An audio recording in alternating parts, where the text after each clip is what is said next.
You ever wonder what actually happens after a train crash? Like who's responsible, and how anyone figures that out? Well, it turns out there's an entire universe of federal rules, inspection records, and legal chess moves that most people never hear about. The Federal Railroad Administration, or the FRA, is basically the referee of the entire American railroad industry. They write the rules, they inspect the tracks, they check the equipment, and when something goes wrong, their paperwork becomes the most important document in the room. Here's the wild part. Every railroad company in the country is legally required to let FRA inspectors come in and poke around. Those inspections cover everything from the condition of the rails to whether the brakes on a freight car actually work the way they're supposed to. When an inspector finds something broken or dangerous, they file what's called a defect report. And that document does not disappear quietly into a filing cabinet. If a train later crashes near that exact stretch of track, that defect report becomes a gold mine for an injury lawyer trying to prove the railroad knew about the problem and did nothing. There's a federal regulation called Title 49 of the Code of Federal Regulations, and it is absolutely massive. It covers track safety standards, locomotive inspection requirements, hours of service for train crews, and signal systems. Basically every single way a railroad can fail you. One of the sneaky things railroads do is argue that federal law preempts or cancels out state lawsuits against them. This is where it gets legally spicy, because the Supreme Court has actually said that when federal safety standards set a minimum floor, states can still hold railroads accountable for going below that floor. So if a railroad meets the bare minimum federal inspection standard, but still operates equipment that any reasonable person would call dangerous, a jury in your state can still find them negligent.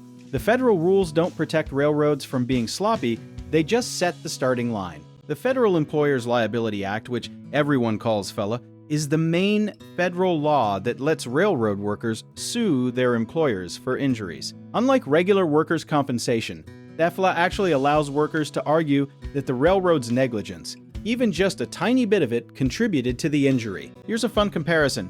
In most jobs, if you get hurt, you file a workers' comp claim and get a fixed amount, end of story.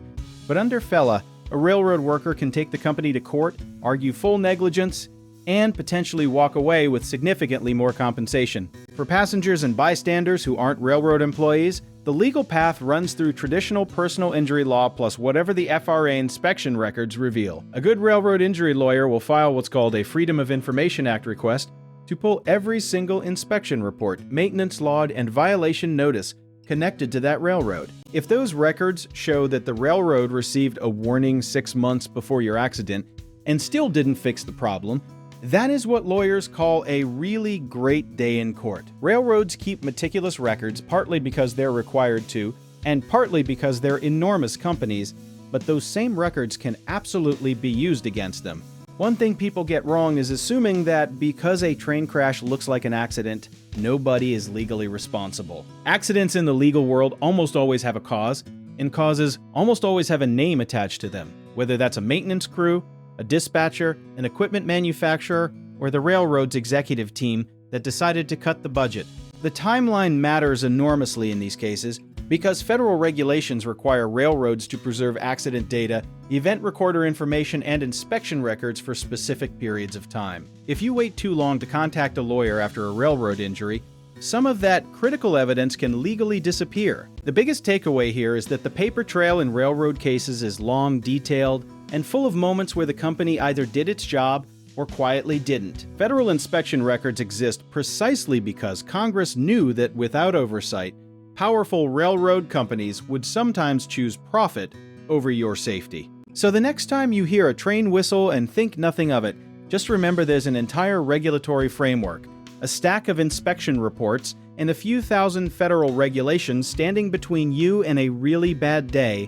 And if that bad day still happens, there are lawyers who speak fluent FRA. If you want to learn more about how our company can help you navigate a railroad injury claim, check out the links in the description.